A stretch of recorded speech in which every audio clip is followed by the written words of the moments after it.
हाय, मैं हूं नीलेश फरकाड़े और आप देख रहे हैं लॉर्ड बुद्धा टीवी। दोस्तों, एक विशेष कार्यक्रम के अंतर्गत मैं आपसे मुखातिब हुआ हूं और आज का जो मुख्य विषय है वो है नागपुर में होने वाले एक भव्य आयोजन का। नागपुर की पवित्र दीक्षा भूमि पर यह आयोजन होने वाला है और ये बुद्धिस्ट अल्पसंख्यक संवैधानिक भिक्षु संघ और लॉर्ड बुद्धा टीवी के संयुक्त तत्वावधान में हो रहा है। एक ऐसी परिषद का आयोजन हो रहा है जिसमें कई विषयों को लिया जाएगा और इस परिषद का नाम है संघयान संकल्प परिषद। 26, 27, 28 जनवरी को इसका आयोजन दीक्षा भूमि पर हो रहा है और इस विषय पर बात करने के लिए हमारे साथ मौजूद है भंते आनंद। हम उनसे चर्चा करेंगे और उनसे जानने की कोशिश करेंगे कि इस परिषद में क्या कुछ मुद्दे आने वाले हैं, किस तरह की बातें होने वाली है और साथ ही साथ कौन कौन लोग इसमें शिरकत करने वाले हैं। भंते जी, वंदामी, सबसे पहला सवाल आपसे ये है कि इस परिषद को लेने का मुख्य हेतु क्या है? ये परिषद का जो मुख्य मकसद है उसका उद्देश्य है भारत की धरती पर बौद्ध भिक्षुओं में परस्पर एक दूसरे के प्रति निष्ठा और विश्वास का नहीं होना। दूसरा है एक दूसरे की टांग को खींचकर समाज के बीच में उसको नंगा करना। भिक्षु बुद्ध काल में भगवान बुद्ध के समक्ष जाकर के विभिन्न नाना प्रकार के भिक्षु आरोप लगाते थे। हे शास्त्रा, फला भिक्षु ने ऐसा किया है, फला भिक्षु ने ऐसा किया है। तब तथागत उसको बुलाकर के पूछते थे कि आयुष्मान, तुम्हारे खिलाफ फला फला भिक्षु ने यह आरोप लगाया है, तुम इस संबंध में क्या कहना चाहते हो? तो वो या तो स्वीकार करता था या इनकार करता था। स्वीकार करता था तो संघ कहता था कि जब स्वीकार किया उसने तो संघ ने उसको माफ किया कि भविष्य में गलती मत करना। इनकार किया तो उस प्रकार के सबूत पेश करने की कोशिश की जाती थी कि ये झूठ बोल रहा है। मैं ये देख रहा हूं कि जब से लेकर के उस काल से लेकर के बुद्ध काल से लेकर के सम्राट अशोक के पीरियड में बहुत सारे भिक्षुओं की संख्या बढ़ गई थी और वो बहुत सारे भिक्षु ऐसे थे जो श्रावनेर थे। वो भी लिखते थे बदंत। बदंत कहते हैं भिक्षु को, और वो भी कम से कम जितना सीनियर मोस्ट होगा उतना ही उसको सम्मानित शब्द से संबोधित किया जाएगा। श्रावनेर बना है। आज की स्थिति में ऐसा है कि किसने चीबर दिया ये भी पता नहीं है और कब चीबर लिया ये भी पता नहीं है। और समाज के बीच में जब जाता है तो बोलता है कि मैं बदंत हूँ, मैं भिक्षु हूँ, क्योंकि बुद्धिस्ट जो कम्युनिटी है वो इतनी जागरूक नहीं है कि किसी भिक्षु से ये पूछे कि आप अनागारिक है, कि आप श्रावनेर है, कि आप भिक्षु हैं। अगर श्रावनेर है तो कब बने, किसने बनाया, कहाँ चीबर दिया, है ना, उस समय कौन कौन उपस्थित थे, या उपसंपदा हुई तो कहाँ हुई। मैंने बहुत सारे भिक्षुओं से पूछा तो मुझे बताया हमारी उपसंपदा हो गई। मैंने पूछा कहाँ हुई, बोला कि वो आगरा में कचपुरा का बुद्ध विहार है, डॉक्टर अम्बेडकर बुद्ध विहार है, वहाँ हमारी हुई। मैंने पूछा वहाँ तो सीमा नहीं है, तो आपकी उपसंपदा कैसे हो गई? कि हाँ वही हुई थी। तो जहाँ सीमा नहीं है, जहाँ भिक्षु को बिना की जानकारी नहीं है और वैसे ही सर्टिफिकेट लेके घूम रहा है कि मैं उपसंपन्न हो गया, उपसंपन्न हो गया। उपसंपन्न में आचार कौन था, कम्मवाचा आचार कौन था, कौन उपाध्याय था, कितने भिक्षु उपस्थित थे, ये नाम प्रिंट है लेकिन उपाध्याय के सिग्नेचर नहीं है, तो वो जो है गलत है। इस तरह की जो धारणाएं वर्तमान समय में भिक्षुओं के बीच में फैल रही है, इससे धर्म को अधर्म कह करके परोसा जा रहा है या अधर्म को धर्म कह के परोसा जा रहा है।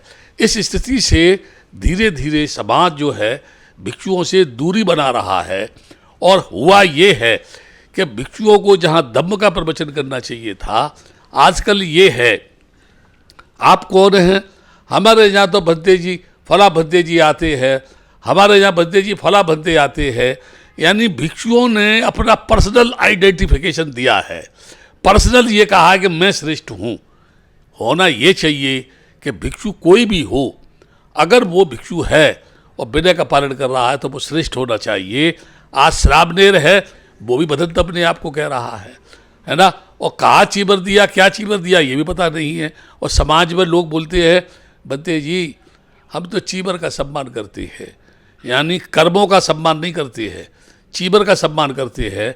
चीबर पहनने वाला चोर भी हो सकता है, चीबर पहनने वाला जेब कट भी हो सकता है, चीबर पहनने वाला बदमाश भी हो सकता है, तो आप इस तरह के चीबर का अगर सम्मान करेंगे।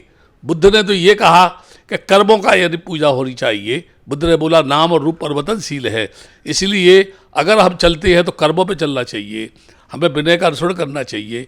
और अगर ऐसा नहीं है तो उपासकों में ये जागरूकता होनी चाहिए, और वो जागरूकता लाने के लिए भिक्षु कैसा होना चाहिए, भिक्षु को किन चीज़ों को धारण करना चाहिए, सेखियाँ क्या है, विनय क्या है, शील क्या है, इन सारी बातों की जानकारी हमारे उपासक को भी होनी चाहिए और भिक्षु को भी होना चाहिए। इसीलिए इस संगायन का महत्व ज़्यादा इसलिए है, विशेषकर इसमें भिक्षुओं के ऊपर चर्चा होगी कि एक भिक्षु को दूसरे भिक्षु के ऊपर विश्वास क्यों नहीं है, एक भिक्षु दूसरे भिक्षु से द्वेष क्यों करता है, एक भिक्षु दूसरे भिक्षु पर आरोप क्यों लगाता है, एक भिक्षु दूसरे भिक्षु का अपमान करके अपने को जो श्रेष्ठ साबित करना चाहता है। इन सारी चीज़ों से धर्म का पतन हो रहा है और धर्म एक ऐसे रास्ते पर जा रहा है जहाँ पुष्पमित्र शुग की मुझे याद आती है, जिसने कितने भिक्षुओं को काटा। जब भिक्षुओं का कोई यही पता नहीं होगा कि विनय क्या है या वंदना क्या है, आप क्या बोल रहे हैं, क्या आप इसके अर्थ को जानते हैं? बोलने वाला जब अर्थ नहीं जानता है तो दूसरे को समझाएगा क्या। इसलिए मैं ये कह सकता हूँ कि ये भिक्षुओं की और संघ की दृष्टि से बहुत महत्वपूर्ण संगायन है। और इसमें जो भी भिक्षु ये सोच के नहीं आ रहे हैं कि हमको क्या मतलब, ये हर्ष बोधि की जो है ये जो है संज्ञान हो रहा है, संज्ञान हर्ष बोधि का नहीं हो रहा, संज्ञान परिषद का हो रहा है। परिषद हर्ष बोधि नहीं है, हर्ष बोधि उसका नेशनल प्रेसिडेंट हो सकता है, लेकिन उसमें और लोग भी होंगे। लेकिन मैं ये कहूँगा कि अगर किसी को हर्ष बोधि से तकलीफ है तो वो इसलिए अगर कहता है कि हम नहीं आएंगे, तो मैं उससे ये अनुरोध करूँगा कि आप अगर भिक्षु है और भिक्षुओं में संगठन चाहते हैं, भिक्षुओं में प्रेम चाहते हैं, भिक्षुओं में विश्वास चाहते हो, भिक्षुओं के विनय पर चर्चा करना चाहते हो, तो ईमानदारी से तुम्हें इसमें भाग लेना चाहिए। अनर्गल झूठा प्रचार करके ये कोशिश मत करो कि ये कार्यक्रम नहीं हो, बल्कि ये कोशिश करो कि ज़्यादा से ज़्यादा भिक्षु इसमें भाग लें और जो कुछ भी उनको कहना है संगायन परिषद में कहे, ताकि जनता भी सुने, भिक्षु भी सुने और एक निर्णय हो कि भविष्य में हम ये संकल्प लेते हैं कि इस तरह की घटना को जन्म नहीं लेने देंगे। सही मायने में संघ बनेगा, जिससे अंतर्राष्ट्रीय स्तर पर उसकी पहचान होगी कि ये भारत का भिक्षु संघ है, ये भारत का संघनायक है, ये भारत के भिक्षुओं का संघराज है। अगर ऐसा नहीं होगा तो कोई इस संघ का महत्व नहीं होगा, न कोई इसका संघनायक होगा, न कोई इसका संघराज होगा। ऐसे ही टुकड़ों में ये बटा रहेगा। सर, बात तो हो गई बौद्धों के मॉन्क्स की, भिक्षुओं की, और साथ ही साथ उपासक और उपासिकाओं का इसमें क्या रोल रहेगा? क्या वो भी परिषद में आ सकते हैं? ये संज्ञान परिषद भिक्षुओं की परिषद नहीं है। इसमें एक दिन भिक्षुओं की चर्चा होगी, दूसरे दिन जो सब्जेक्ट है उन पर चर्चा होगी, इसलिए भिक्षु इसमें भाग लेंगे ऐसा नहीं है।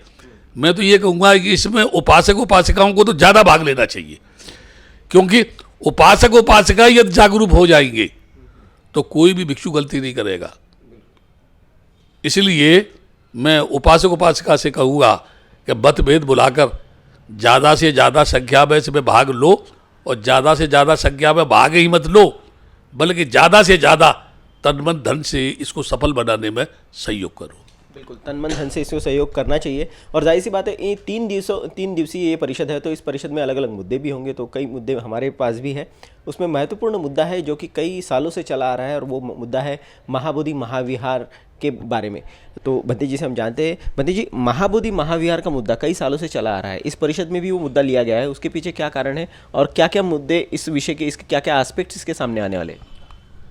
देखिए, महाबोधि महाविहार की जो लड़ाई है, मैं ये समझता हूँ मेरी दृष्टि से जो मैंने देखा है, 60-70% भिक्षुओं को तो यही पता नहीं है कि महाबोधि विहार का लड़ाई क्या है, क्यों ये महाबोधि विहार बौद्धों के हाथ में आना चाहिए।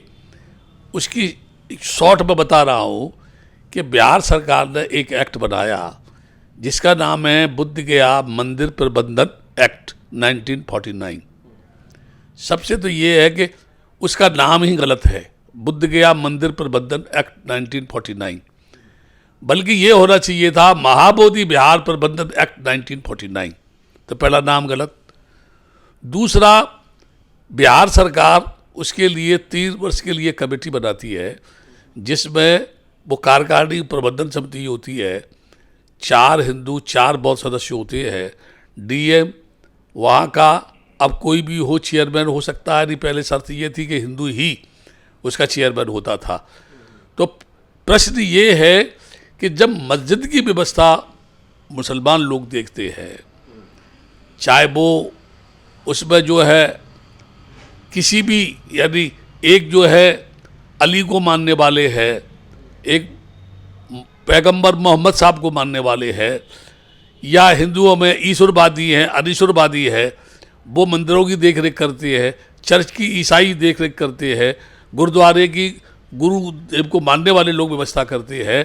तो महाबोधि विहार जो बौद्धों का एक पूजा स्थल है, उसका प्रबंधन पूर्णतः बौद्धों के हाथ में क्यों नहीं है?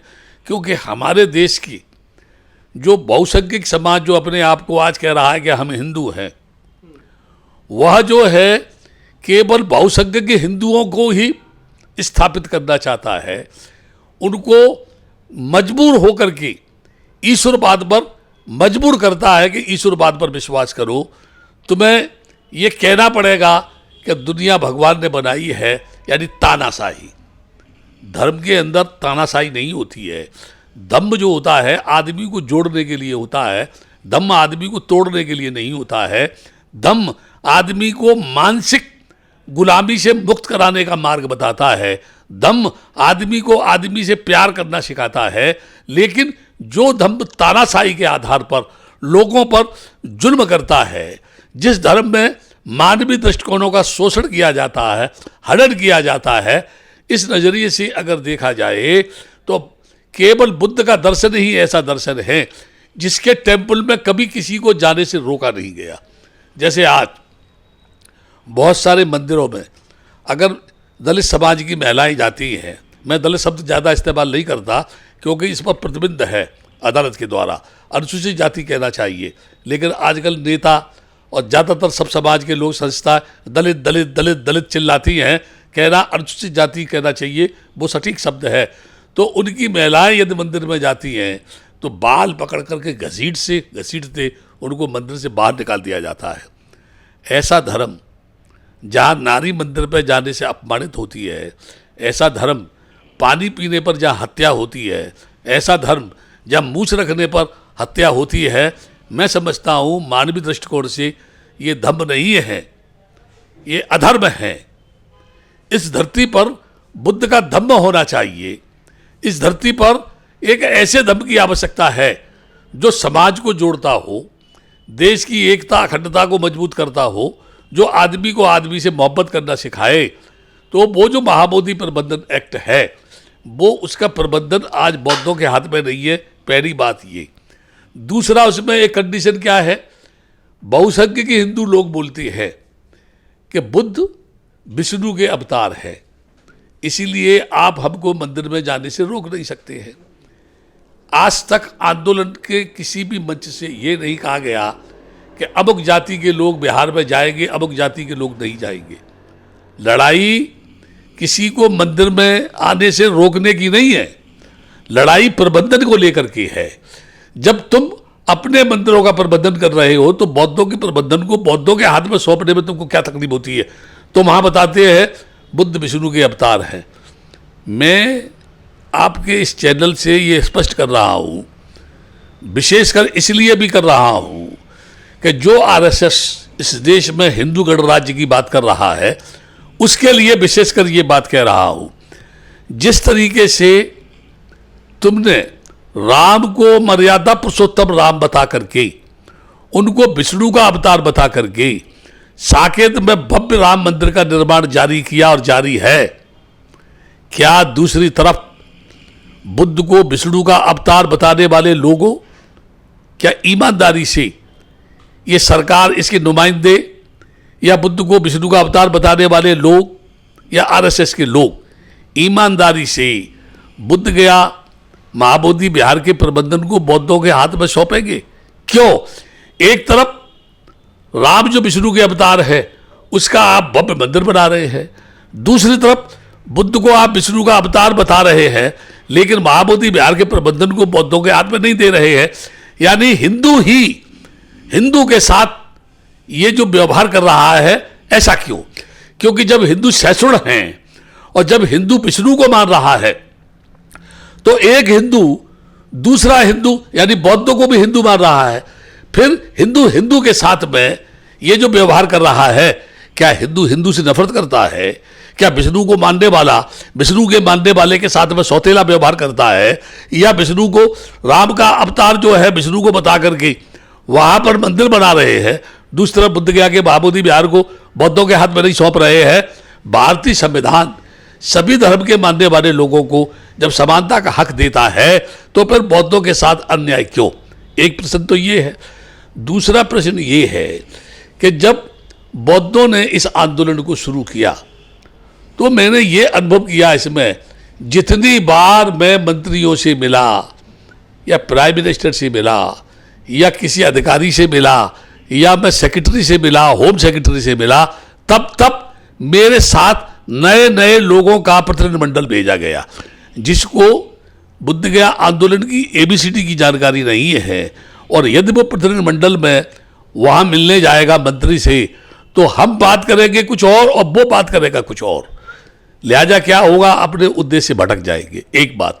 दूसरी बात ये, जब ये आंदोलन शुरू हुआ था उस समय पर शुरू में जब पीक पर यह आंदोलन आया, उस समय गृह मंत्री जो थे इंद्रजीत गुप्त थे, उन्होंने कहा कि आप कई बार तो प्रधानमंत्री से मिल चुके हैं, कई बार ये प्रश्न जो है लोकसभा में उठ चुका है, आपका धरना भी जारी है और आप लोगों की सुप्रीम कोर्ट में पिटीशन भी है। ऐसी हालत में सरकार कुछ भी नहीं कर सकती है। सरकार कहेगी कि सुप्रीम कोर्ट जो फैसला करेगा वो हमको मान्य होगा। तो ये राय दी गई, शशि भूषण जो थे, है ना, उन्होंने, उनके बेटे ने, उन दोनों ने ये राय दी कि ये कंडीशनल, इंद्रजीत गुप्त ने बोला था गृह मंत्री ने कि आप अपने पिटीशन को वापस ले लो। तो कंडीशनल पिटीशन वापस लिया गया कि भारत सरकार हमको न्याय दे रही है, इसीलिए हम इस पिटीशन को वापस ले रहे हैं। अगर सरकार ने हमको न्याय नहीं दिया तो फिर से हम ऑनरेबल कोर्ट में आ सकते हैं। लेकिन देखा ये गया, जब इंद्रजीत गुप्त ने मेरे से कहा कि बताओ किसको सेक्रेटरी बनाना है, तो उस समय सेक्रेटरी जो है प्रज्ञाशील भद्दे को बनाया, जो भद्दे सुरेश ससाई का ही शिष्य था, उसको सेक्रेटरी बना दिया वहां पर। इसके बाद में 3 वर्ष के बाद उसको हटाया वहां से। उस समय मैंने ये कहा 26 वर्ष हिंदू सेक्रेटरी रहा, 12 वर्ष हिंदू सेक्रेटरी रहा, 6 वर्ष हिंदू सेक्रेटरी रहा, लेकिन क्या कारण है कि 3 वर्ष के बाद ही बुद्ध सेक्रेटरी को हटा दिया गया? उस समय पर जिन लोगों ने सुप्रीम कोर्ट में पिटीशन दायर किया है, उनको वो पिटीशन उस समय रिपीट करना चाहिए था कि हमने कंडीशनल पिटीशन वापस लिया था कि सरकार हमको न्याय दे रही है। लेकिन हमने ये देखा कि सरकार ने 3 वर्ष के बाद ही बुद्ध सेक्रेटरी को हटा दिया। इसलिए फिर से ऑनरेबल कोर्ट में हम यूँ आए हैं, इसलिए आए हैं कि बौद्धों को न्याय नहीं मिला, बल्कि बौद्धों के साथ अन्याय हुआ।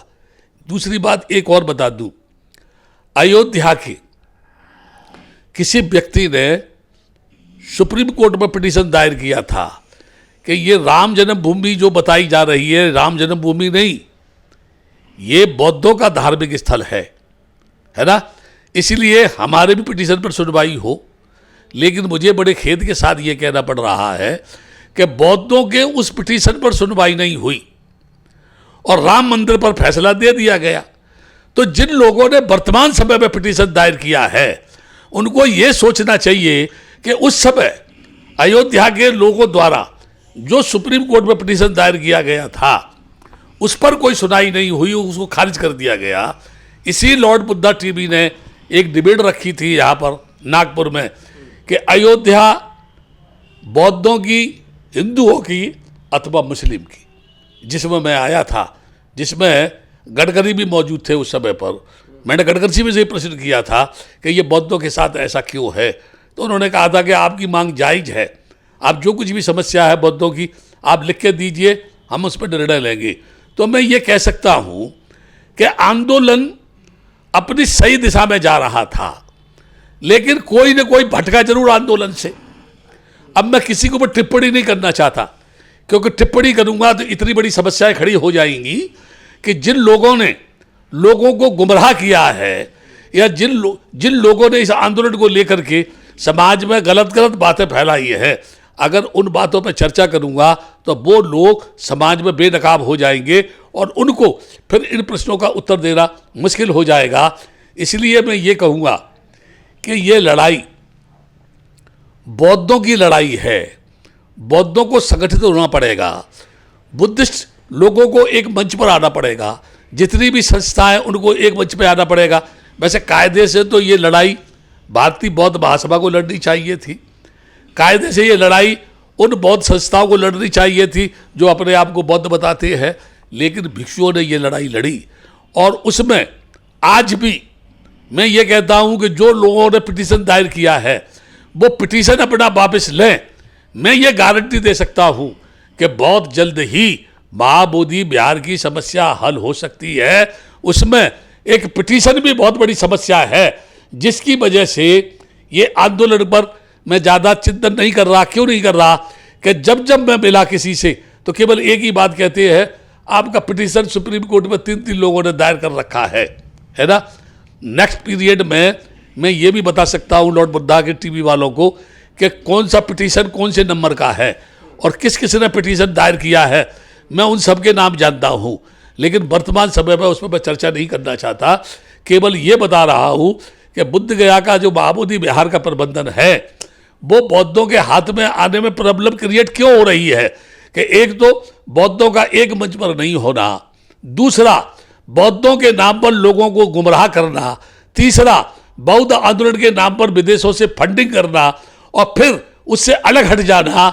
ये अपने आप में एक इस तरह की घटना है जिस पर धीरे धीरे समाज को जानकारी हो जाएगी। वक्त आने पर सभी जानकारी समाज को होगी जब इसको शुरू किया जाएगा। फिलहाल इस पर चर्चा होगी, लोग क्या इस पर विचार रखते हैं, लोग क्या कहना चाहते हैं, उन सब की बात सुनी जाएगी। हो सकता है उनमें से कोई ये बात कहे कि इसमें कहाँ रुकावट आई, कहाँ समस्या हुई।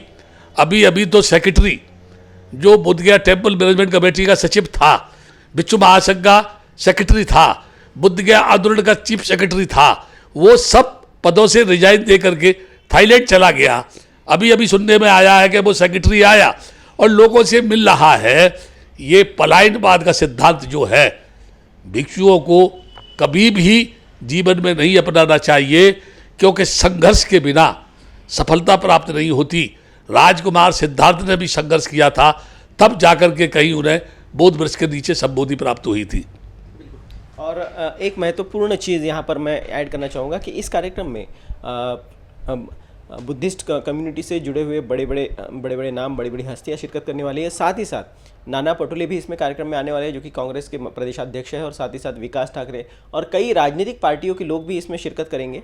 तो जाहिर तौर पर प्रशासन की ओर जो मांग इनकी है वो निश्चित तौर पर कहीं ना कहीं ये भी पुरजोर तरीके से आगे बढ़ाएंगे, ऐसे हम उनसे भी आशा करते हैं। दूसरा महत्वपूर्ण मुद्दा जो 27 तारीख को होने वाला है, और उस मुद्दे का महत्वपूर्ण विषय ये है कि 1956 में एक बहुत बड़ी क्रांति हुई थी और उस क्रांति से समाज रचना पूरी तरह से बदल गई थी। ये समाज रचना वो थी जो 4 पंथों में 4 चीज़ों में डिवाइड की जाती थी और उसी के आधार पर बाकी सारी चीज़ें मानी जाती थी। मगर वहाँ पर डॉक्टर बाबा साहब अम्बेडकर ने नागपुर की पवित्र दीक्षा भूमि पर कई लोगों को दीक्षा देकर एक अलग आयाम जोड़ा और उन्हें बौद्ध कहा गया। तो इस विषय को भी इसमें रखा गया। तो बंते जी से हम जानते हैं कि इस विषय पर एग्जैक्टली क्या चीज़ें होने वाली है और क्या चर्चा होने वाली। बंते जी, बाबा साहब की जो धम्म क्रांति थी, उस धम्म क्रांति के महत्व को समझाने का एक विषय रखा गया है, इसकी क्या मुख्य आधारशिला है? सबसे पहले हमारे देश के अवाम को, विशेषकर अनुसूचित जाति जमात के लोगों को, there are so many caste and scheduled caste community, तो मैं ये यहाँ कहना चाहता हूँ कि जितने भी लोग बाबा साहब के बारे में आजकल बोलते हैं, बोलने में तो एक से एक बढ़कर की है, और ऐसा लगता है कि इससे अच्छा वक्ता नहीं होगा। है, मैंने कभी मौर्य को सुना था, है ना, मैंने प्रोफेसर कबाड़े बहुत अच्छे यानी बोलने वाले हैं, प्रकाश राव अंबेडकर बहुत अच्छे वक्ता है, वकील भी है वो जो है, समता सैनिक दल में बहुत अच्छे लोग हैं, बोलने वाले लोग हैं, भारतीय बौद्ध महासभा में भी बहुत अच्छे लोग हैं। अभी मैं उस पर चर्चा नहीं करने जा रहा, मैं केवल ये कहने जा रहा हूँ, बाबा साहब ने आखिर बुद्धिज्म को क्यों अपनाया, कितने लोग इस बारे में जानते हैं? पहला प्रश्न मेरा ये है। दूसरा मेरा प्रश्न ये है, डॉक्टर अंबेडकर ने ये शब्द कहा कि जिस धर्म में पैदा हुआ मेरे बस की बात नहीं है, लेकिन इस धर्म में मैं मरूंगा नहीं, ये बात उन्होंने क्यों कही? तीसरा प्रश्न मेरा ये है, बाबा साहब को महाड़ के तालाब पर एक थोड़ा सा खोंच में पानी लेकर के, चंगुल में यानी चुल्लू में पानी लेकर के जो उन्होंने मुंह से लगाया, उसका मेन मकसद क्या था?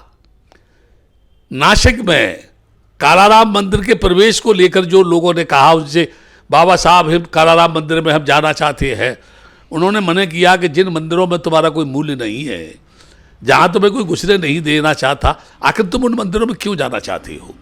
फिर भी उन्होंने मंदिर में प्रवेश के लिए लोगों की बात को माना। वहाँ पथराव हुआ, महाड़ के तालाब को लेकर भी पथराव हुआ। तो प्रश्न मेरा ये है कहने का, बाबा साहब उस समय ये शो करना चाहते थे जिस समय देश की लड़ाई लड़ी जा रही थी आज़ादी की। वो दुनिया को या ब्रिटिश शासन के कर्णधारों को ये बताना चाहते थे कि जिस देश की आज़ादी की लड़ाई लड़ी जा रही है, उस देश को आज़ादी मिलनी चाहिए। मैं इसका समर्थक हूँ, क्योंकि मैं भी राष्ट्रभक्त हूँ, मुझे भी देश से प्यार है, लेकिन मैं ये चाहता हूँ कि देश की आज़ादी मिले, उस आज़ादी में अनुसूचित जाति जमात के लोगों का जीवन कैसा होगा, उनके साथ किस तरह का व्यवहार होगा, उसके लिए उन्होंने वो जन आंदोलन किया। उसमें गोलमेज कॉन्फ्रेंस में उनका जाना, और वहाँ गांधी का ये कहना कि मैं हिंदू का प्रतिनिधित्व करता हूँ, जिन्ना का ये कहना मैं मुस्लिम का प्रतिनिधित्व करता हूँ, डॉक्टर अंबेडकर का ये कहना कि मैं उस समाज का प्रतिनिधि हूँ जो हिंदू भी नहीं है, मुस्लिम भी नहीं है, और वो ऐसी जमात है जिनके साथ जानवरों जैसा व्यवहार किया जाता है, तालाब में पानी नहीं पी सकते हैं वो लोग जो है, मैं उस जमात का प्रतिनिधित्व करने के लिए आया हूँ। उस समय पर एक संस्था थी, अभी भी मेरे ख्याल में है, वो नेशनल डेवलपमेंट काउंसिल, राष्ट्रीय विकास एक काउंसिल होती है। उस समय के लोगों ने, मुख्य लोगों ने ब्रिटिश शासन को लिख के ये दिया था कि देश की आज़ादी के 10 वर्ष के अंदर हम अनुसूचित जाति जमात के लोगों को अपने बराबर के स्तर पर ले आएंगे, है ना। वो एक दस्तावेज लिखा गया था, जो लोग बताते हैं एक ट्रक में बंद है। 10 वर्ष में ये समाज उस समानता के आधार पर नहीं आया, और 18% रिजर्वेशन जो है राजनीति में दिया गया। राजनीतिक लोग लड़ाई लड़ते रहे, तो ये राजनीति का जो आरक्षण था 10 वर्ष बढ़ाते रहे, 10 वर्ष बढ़ाते रहे, लेकिन जिस 10 वर्ष में अनुसूचित जाति जमात के लोगों को आर्थिक दृष्टि से, सामाजिक दृष्टि से, धार्मिक दृष्टि से, राजनीतिक दृष्टि से जिस समता के स्तर पर आना चाहिए था, उस स्तर पर ये नहीं आया अभी तक। इसका जिम्मेदार कौन है? इसलिए ये बात मैं क्यों कह रहा हूँ, इसलिए कह रहा हूँ, बाबा साहब ने अपने जीवन में जो अपमान भोगा, बाबा साहब ने जित जातवादी जलीलत को भोगा, बाबा साहब ने अपने जीवन में देखा कि दाढ़ी नहीं बना रहा है कोई, कपड़े नहीं धो रहा है कोई, अगर उनका खाने का टिफिन है तो उसे मेज में रख दिया तो फेंक दिया, उसे धोया गया, पानी पिया तो सबसे पीछे पिया, स्कूल में गया तो सबसे पीछे बैठा। दुनिया का कोई भी आदमी, दुनिया का कोई भी मनीषी, दुनिया का कोई भी चिंतक, दुनिया का कोई भी यानी वेल एजुकेटेड आदमी ये नहीं जानता था कि स्कूल में सबसे पीछे बैठने वाला व्यक्ति जातवाद की आग में झुलसने वाला व्यक्ति, जातवाद के उत्पीड़न से पीड़ित व्यक्ति एक दिन इतना जबरदस्त इस दुनिया का विद्वान बनेगा कि वो आज़ाद भारत के संविधान की रचना करेगा, ये लोग नहीं जानते थे। उस समय डॉक्टर अंबेडकर ने जब ये कहा था कि ये मेरे बस की बात नहीं है, तो उन्होंने उस धर्म को त्यागा और ये कहा इस बहुसंख्यक के हिंदू मत का कोई इलाज नहीं है, इसका कोई भी जो है ऐसी कोई दवा नहीं है जो इसको ठीक कर सके, इसलिए मैं इसको स्वीकार नहीं करता। और उन्होंने जब घोषणा की कि मैं धर्म में मरूंगा नहीं, आप सोचो 20-21 वर्ष तक जिस आदमी ने धर्म का अध्ययन किया, वो चाहते तो मुसलमान हो सकते थे, वो चाहते तो ईसाई भी हो सकते थे, वो चाहते तो कुछ भी हो सकते थे, क्या कमी थी? सब लोग उनको आंखों पर बिठाने के लिए तैयार थे। लेकिन उन्होंने इस भारत की मूल संस्कृति को, भारत के आदर्श को, भारत की उस सांस्कृतिक धरोहर को जिसने विश्व के जनमानस को एक प्रज्ञा की ज्योति दी, उस बुद्ध ने, जो बुद्ध राजपाट त्याग करके राजकुमार सिद्धार्थ सम्यक संबोधि प्राप्त करके बुद्ध बना, उस बुद्ध के दर्शन को बाबा साहब ने स्वीकार किया इस दीक्षा भूमि पर। लेकिन मैं ये कहूँगा कि बाबा साहब ने क्यों उस धर्म को त्याग करके बौद्ध धर्म स्वीकार किया? ये 60 वर्ष की आज़ादी के बाद भी, 70 वर्ष की आज़ादी के बाद भी अनुसूचित जाति के वो लोग नहीं समझ सके जो आज बाबा साहब के नाम पे गाल बजाते हैं, भाषण देते हैं, अपने समाज को ख्वाब दिखाते हैं। उनकी कोई यूनिटी नहीं है, उनका कोई संगठन नहीं है, उनकी कोई राजनीतिक संस्था नहीं है, उसका कोई राष्ट्रीय नेता नहीं है। किस पर यह समाज भरोसा करे, किसके पीछे ये समाज जाए? आज तमाम भारतीय बौद्ध महासभा अलग कहती है, समता सैनिक दल अलग कुछ कहता है, राजनीतिक पार्टियां अलग कुछ कहती है, कोई कांग्रेस की गोद में बैठा है, कोई बीजेपी की गोद में बैठा है, कोई जो है समाजवादी पार्टी की गोद में बैठा है, कोई अपनी ढपली बजा रहा है, कोई अपना गाल बजा रहा है, और सभी ये कहते हैं हम बाबा साहब के आदर्श को पूरा करेंगे। मैं तो ये कह रहा हूँ, ज्यों ज्यों बाबा साहब के 3 शब्दों पर लोग गाल बजाते हैं, शिक्षित बनो, संगठित रहो, संघर्ष करो, इसके ऊपर लोग ज़्यादा भाषण देते हैं। मैं इनसे पूछता हूँ, शिक्षित बनो, भाई शिक्षित हो गए आप, संगठित रहो, क्या आप संगठित हैं? संघर्ष करो, क्या आप संघर्ष कर रहे हैं? केवल मैं एक बात बता रहा हूँ, सारे लोग जो इन 3 शब्दों पर चर्चा करते हैं, तीनों के तीनों झूठे हैं, एक भी सच नहीं बोलता है। ज्यों ज्यों शिक्षित होते गए, त्यों त्यों समाज के लाखों टुकड़े होते चले गए। शिक्षित हुए लेकिन समाज एक नहीं हुआ, और जब समाज एक नहीं हुआ तो संघर्ष कैसे होगा? बल्कि इस समाज में इतनी संस्थाएं बन गई कि एक संस्था दूसरी संस्था की टांग पकड़ के खींच रही है, एक पार्टी दूसरे पार्टी के नेता को गाली दे रही है, एक पार्टी दूसरे पार्टी के नेता को बदनाम कर रही है, जबकि स्वयं दूसरे की गोद में बैठ करके उसको मुंह को चाट रही है। मैं ये कह सकता हूँ, डॉक्टर अंबेडकर के बाद बाबा साहब के नाम का ब्लैक बोर्ड लगा करके उसके पीछे से बैठकर बिजनेस करने वाले लोग, समाज को धोखा देने वाले लोग, समाज को ठगने वाले लोग, जो समाज का शोषण तो कर रहे हैं, उन्होंने कभी भी समाज का भला करने के लिए, या बाबा साहब ने जो 18% जो आरक्षण की बात की थी, राजनीतिक दृष्टि से जो लोग हैं, उन्होंने पार्लियामेंट में कभी भी समाज की समता की बात नहीं की, कभी भी समाज में व्याप्त विषमता को दूर करने की बात नहीं की। उन्होंने कभी भी समाज अनुसूचित जाति के लोगों को समानता के स्तर पर लाने की बात नहीं की। केवल अपनी कुर्सी देखी या अपनी मलाई खाने की कोशिश की।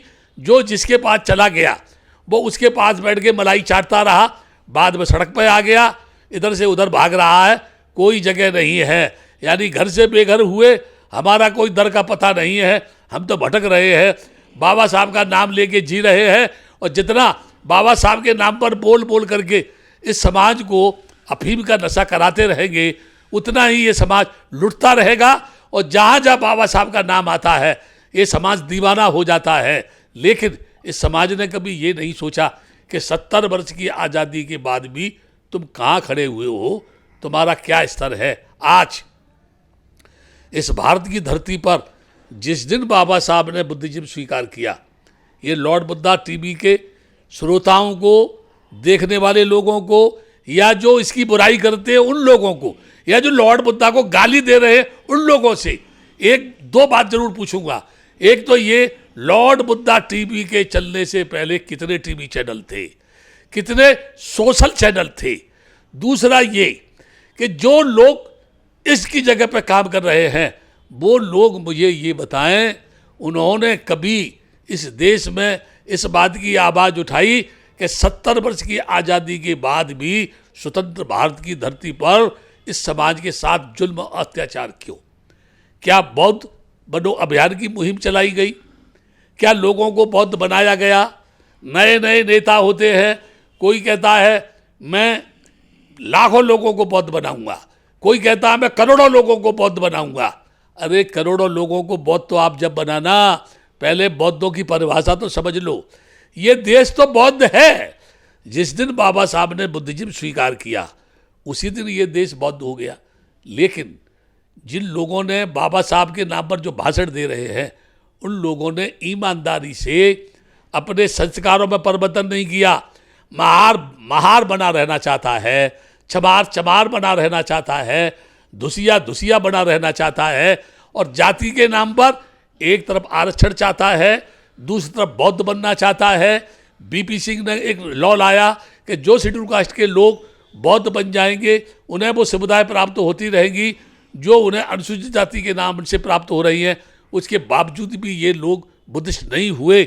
इसका मतलब ये है डॉक्टर अंबेडकर के मिशन को कोई भी धोखा नहीं दे रहा। डॉक्टर अंबेडकर के मानने वाले लोग, डॉक्टर अंबेडकर के नाम पर भाषण देने वाले लोग, डॉक्टर अंबेडकर के नाम पर गाल बजाने वाले लोग, डॉक्टर अंबेडकर के नाम पर क्रांति करने वाले लोग, डॉक्टर अंबेडकर के नाम पर धर्म फैलाने वाले लोग ही इस बात के जिम्मेदार है। यही बाबा साहब के आदर्शों की हत्या कर रहे हैं, यही बाबा साहब के मिशन को धोखा दे रहे हैं। और इन्होंने डॉक्टर अंबेडकर के यानी उस जिंदा आदर्श को एक मूर्ति बना के चौराहे पर खड़ा कर दिया। ये उनकी पहचान बना दी और कहते हैं हमारे बाबा साहब, ऐसे बाबा साहब जिनका कोई हाथ तोड़ता है, ऐसे बाबा साहब जिनका कोई चश्मा तोड़ता है। और वो समाज जो ये कहता है कि हम बाबा साहब के नाम पर ये कर देंगे, हम बाबा साहब के नाम पे वो कर देंगे। अरे तुम बाबा साहब के नाम पर 70 वर्ष की आज़ादी के बाद भी समता प्राप्त नहीं कर सके। आज भी तुम्हारे ऊपर जुल्म हो रहा है। इसलिए मैं ये कहूँगा, बाबा साहब की वो धार्मिक क्रांति, बाबा साहब की वो सामाजिक क्रांति, बाबा साहब की वो जातविहीन समाज की स्थापना करने की क्रांति, बाबा साहब की वो फंडामेंटल की लड़ाई, बाबा साहब ने जो संविधान दिया उसमें जो हमारा अधिकार है, क्या उस अधिकार को प्राप्त करने के लिए इस देश के किसी भी अम्बेडकराइट नेता ने उस राइट को पाने के लिए कभी कोशिश की? कभी कोई जन आंदोलन किया? कभी उसकी प्राप्ति के लिए पूरे राष्ट्र में कोई जन आंदोलन किया? नहीं। कितने अत्याचार होते हैं, कितने लोगों की हत्या होती है। सोडा वाटर की बोतल की तरह से इनमें जोश आता है और कुछ समय के बाद वो ठंडा हो जाता है। फिर देखते हैं कोई ऐसा रास्ता जहाँ कभी कोई समाज पिटे, जहाँ किसी महिला पर अत्याचार हो, तो फिर आपको एक जन आंदोलन के नाम पर पब्लिक को लूटने का बहाना मिले।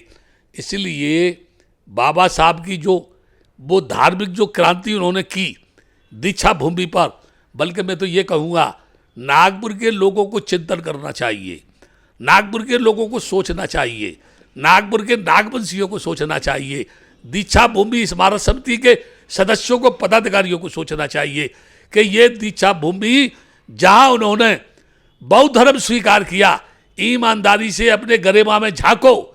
दीक्षा भूमि में बैठने वाले लोगों, उसकी समिति में बैठने वाले लोगों, क्या तुम ईमानदारी से बाबा साहब की उस भावना को पूरा करने के लिए काम कर रहे हो? अगर नहीं कर रहे हो तो समाज को धोखा देना बंद करो, क्योंकि इस समाज में कोई न कोई ऐसा व्यक्ति पैदा होगा जो बगावत करेगा और इनके फंडामेंटल की लड़ाई लड़ेगा।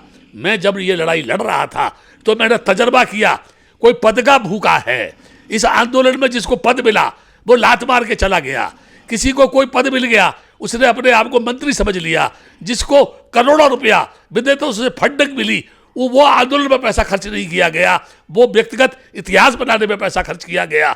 और जिस समय ये आंदोलन से शीर्ष के जो लीडर थे या जो इसके संस्थापक थे, वो जब उन्होंने आंदोलन छोड़ा तो ये कहा कि अब आनंद देखेगा इस आंदोलन को। उस समय मैंने अंबेडकर भवन पर कहा था कि एक गाड़ी चाहिए, पैसा चाहिए, तो ये कहा था हमारे पास कोई गाड़ी नहीं है, हमारे पास कोई पैसा नहीं है, तुम जैसा चाहते हो चलाओ। उस समय भारत के भिक्षुओं ने मुझे नीचे से पकड़ के ऊपर ले गए हॉल में, और सब भिक्षुओं ने एकत्र करके मुझे करीब 15-20 हज़ार रुपया दिया और ये कहा कि इस आंदोलन को तुम चलाओ। मैं उस मूवमेंट को लेकर के चला और इतना तेजी के साथ गया। बीच बीच में जो पदलोलुपता के लोग बैठे हुए थे, जिन्होंने समाज को धोखा दिया, और मैं ये कहूँगा जय भीम कहने से जय भीम मिशन पूरा नहीं होगा। जय भीम कहने से जय भीम मिशन पूरा नहीं होगा। डॉक्टर अंबेडकर की जिंदगी की कुर्बानी को समझना पड़ेगा, और आदमी को डॉक्टर अंबेडकर के भीतर बैठ करके डॉक्टर अंबेडकर को देखना होगा, तब डॉक्टर अंबेडकर समझ में आएगा। और वह वही व्यक्ति समझ सकता है जिसमें दर्द है, जिसमें पीड़ा है। मैं ये कह सकता हूं कि जिन जिन लोगों ने अपने चैनल चलाए, वो चैनलों पर क्या परोस रहे हैं? क्या समाज की जुल्म जो हो रहे हैं उसकी कहानी कोई आ रही है? क्या समाज पर लोग जिनों की हत्या की जा रही है वो कोई बात आ रही है? कौन उठा रहा है? कौन आंदोलन कर रहा है? कौन जा रहा है? हमारे बहुत सारे बंदे गाल बजाते हैं मंच में खड़े होकर के, हम ईंट से ईंट बजा देंगे। उसके बाद भी स्वतंत्र भारत की धरती पर किसी बच्चे द्वारा मटके से पानी पीने में उसकी हत्या हो जाती है। कितने भिक्षुओं ने इसके लिए धरना प्रदर्शन किया? कितने भिक्षुओं ने जाकर वहाँ विजिट की? कितने भिक्षुओं ने एकत्र होकर के इस भारत की धरती पर जातबिन समाज की स्थापना करने के लिए संघर्ष किया? कितने भद्दे लोगों ने उसके लिए आवाज उठाई? आज भद्दे लोग बुद्ध गया की महाबोधि बिहार के पीछे वज्रासन की मिट्टी को राम मंदिर के निर्माण में दे रहे हैं। करोड़ों रुपया बुद्ध गया टेम्पल मैनेजमेंट कमेटी उस फंडिंग में से राम मंदिर के निर्माण में दे रही है। मुझे सरकार बताए, भारत सरकार बताए या बिहार सरकार बताए, कितनी बार उन्होंने जो है बुद्ध गया के मंदिर के लिए पैसा दिया? उसकी रासायनिक धुलाई की हमने की जिस समय हम कमेटी के अंदर थे। उसकी जो मरम्मत हुई, 45 लाख रुपया खर्च हुआ, वो बुद्ध सेक्रेटरी को विदेशों में भेजा, वहाँ से फंडिंग हुई, उससे उसकी मरम्मत हुई। जो सरकार उसका हिसाब नहीं देती, जो सरकार पाली का कोई ग्रंथ का ट्रांसलेशन नहीं कराती, जो सरकार बिहार की यानी अंग्रेजी से हिंदी या पाली से अंग्रेजी या हिंदी नहीं कराती, आखिर वो पैसा कहाँ जा रहा है? वो महाबोधि बिहार का पैसा हिंदू संस्कृति को बढ़ावा देने में खर्च किया जा रहा है। इसलिए भारत के बौद्धों जागो और बाबा साहब की उस क्रांति को समझो। विशेषकर डॉक्टर अंबेडकर दीक्षा भूमि स्मारक समिति जो है, उसके पदाधिकारी, उसके सदस्यगण इस बात को समझें।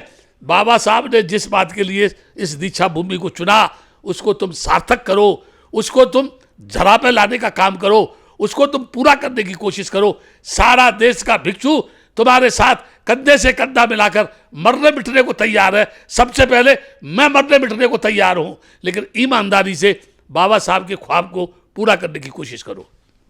और बंते जी, आपने जो विषय रखे निश्चित तौर पर वो थोड़े से उग्र तो थे, मगर स्पष्ट वक्ता हम जिसे कहते हैं, और जो वक्तव्य था वो पूरी तरह से स्पष्ट और साफ था कि ये चीज़ें हैं, ये चीज़ें बदलनी चाहिए, और इन चीज़ों के माध्यम से जो एक समाज पिछड़ा वर्ग में आज भी दिख रहा है, वो समाज मुख्य प्रवाह में आना चाहिए। बंते जी, जो लोग अभी आने वाले हैं इस सम्मेलन में सहभागी होने के लिए, उनके लिए आप क्या आह्वान करेंगे, उपासक और भंते दोनों के लिए? देखो, अभी आज ही 5 भिक्षु आए। मैंने बोला कि 25 तक उनको आना है। 5 बंदे आज आए हैं, कल से आने का सिलसिला शुरू होगा। इसमें राजस्थान का, इसमें उत्तराखंड का, यूपी का, झारखंड का, आपका जो है छत्तीसगढ़ का, बिहार का, मध्य प्रदेश का बंदे आने वाला है। हो सकता है उपासक भी आए।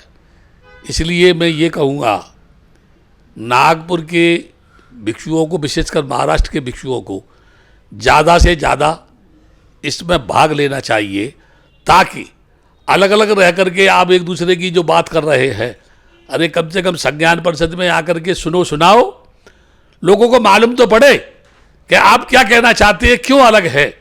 अपने मन के शिकवाओं शिकायतों को दूर करके ईमानदारी से इस परिषद में जुड़ो, और ये सोच के मत जुड़ो कि इसमें हर्ष मोदी का नाम है, इसमें भैया खैरकर का नाम है, इनका फोटो दिया है, उनका फोटो दिया है।